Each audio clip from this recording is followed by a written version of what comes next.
Bismillahirrahmanirrahim. Nahmadu wa nusalli ala Rasul al-Kareem.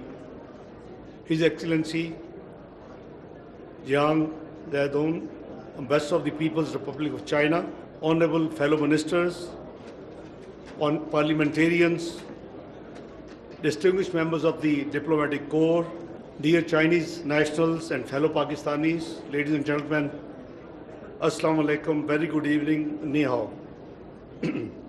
It is my profound pleasure to join you in this commemorative reception to celebrate the 105th anniversary of the founding of the Communist Party of China. On this auspicious occasion, I wish to extend my heartfelt felicitations to the leadership and the members of the Communist Party of China, as well as to the government and brotherly people of China. For over a century, the CPC has guided the Chinese people through a remarkable journey of transformation and rejuvenation. Under its visionary leadership, China has engaged as a symbol of an unparalleled economic development, lifting hundreds of millions of people out of poverty, the data which Honorable Ambassador just shared. China's success has benefited the world, including through the frameworks of shared prosperity, common development, and building a community with shared future for mankind. Excellencies, ladies and gentlemen, for Pakistan, this anniversary marks an opportunity to celebrate not only China's achievements, but also the ironclad friendship that defines our partnership with China. The friendship has been nurtured by successive generations of our leaders and embodies the profound aspirations of our people. Today, Pakistan-China friendship stands as a shining model of mutual trust, mutual respect, and mutually beneficial cooperation. Here, I wish to especially honor the Chinese People's Republic's Communist Party of China's leadership, whose wisdom and sagacity have been instrumental in shaping a resilient, dynamic, and time-tested China-Pakistan partnership. Ladies and gentlemen, China and Pakistan have always supported each other's sovereignty, territorial integrity, and core interests. Our friendship is a living example of the all-weather strategic cooperative partnership. Over the years, we have established a multitude of avenues to promote our bilateral cooperation. But one particular avenue that I wish to highlight this evening is the party-to-party exchanges. Regular dialogue between the Communist Party of China and political parties of Pakistan has facilitated in deepening mutual understanding, exchanging governance experiences, and aligning our vision for development and modernization.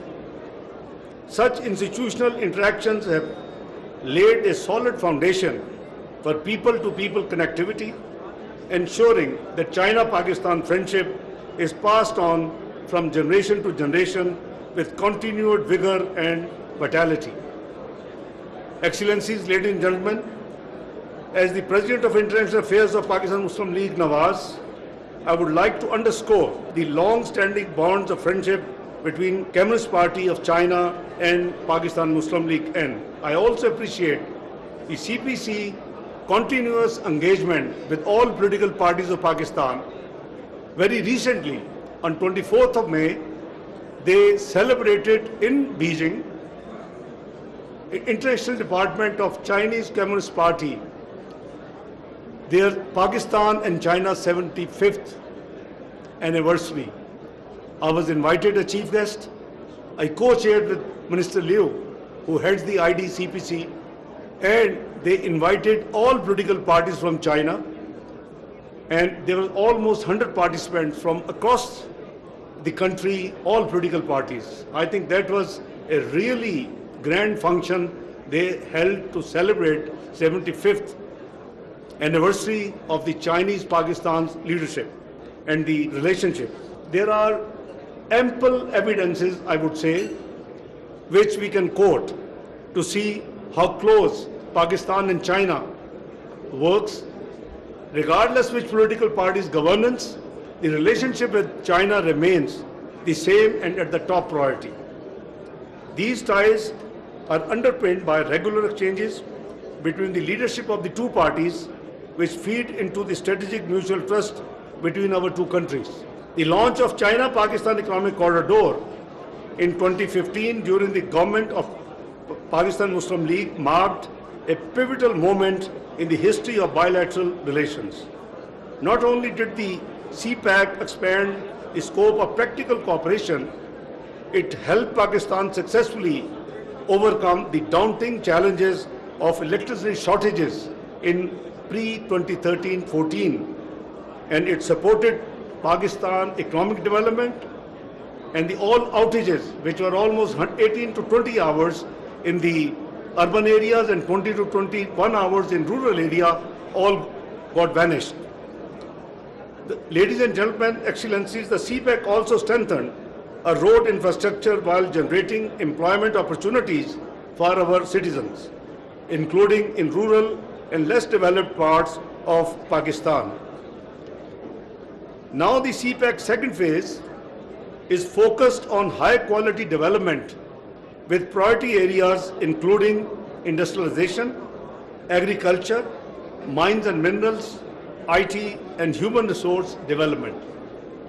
Excellencies, ladies and gentlemen, I am delighted to share that a mutually reinforcing relationship exists between the CPEC 2.0 and Pakistan's 5 E's framework for development that prioritizes exports, e-Pakistan, environment and climate change, energy and infrastructure, and equity and empowerment. I am confident that this alignment of visions between China and Pakistan will bring even greater prosperity, innovation, and shared growth for our two peoples.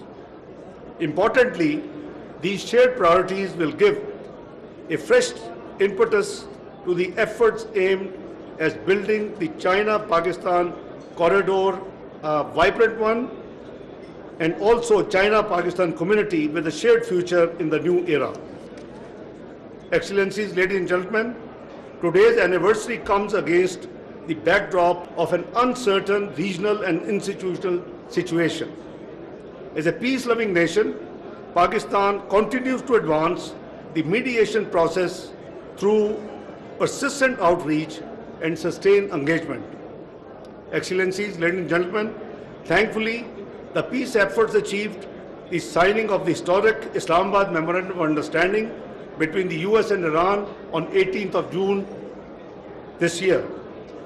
These peace efforts were greatly supported by President Xi Jinping, visionary 4-point peace proposal which advocated dialogue as the means to solve differences. Pakistan has the same policy. Last year, Pakistan has its turn as presidency of the UN Security Council. In May last year and then July 2025, particularly May, China had the presidency. In July, Pakistan had the presidency. And the theme we selected for the ministerial debate in New York in the UN Security Council meeting and during Pakistan presidency was multilateralism, disputes solution through the dialogue and diplomacy. So Pakistan and China work together for the peace and security of the globe, and obviously which includes the region. Pakistan and China also joined hands on 31st of March 2026 when I visited at the invitation of Foreign Minister Wang Yi, and we both discussed the China-Pakistan 5-point peace initiative for Middle East. We urged de-escalation, cessation of hostilities, peace talks, security of shipping lanes, and adherence to the UN Charter as the pathway to lasting peace in the Middle East. We had massive support to China-Pakistan 5 Points Peace Initiative, which we announced during my visit 31st of March. We had dozens of countries across the globe, Americas, Europe, Central Asia, South Asia, Middle East, virtually everybody supported those 5 points. Since the start of the crisis, close coordination between China and Pakistan has shown that our friendship is a prized asset for global peace, stability and harmony.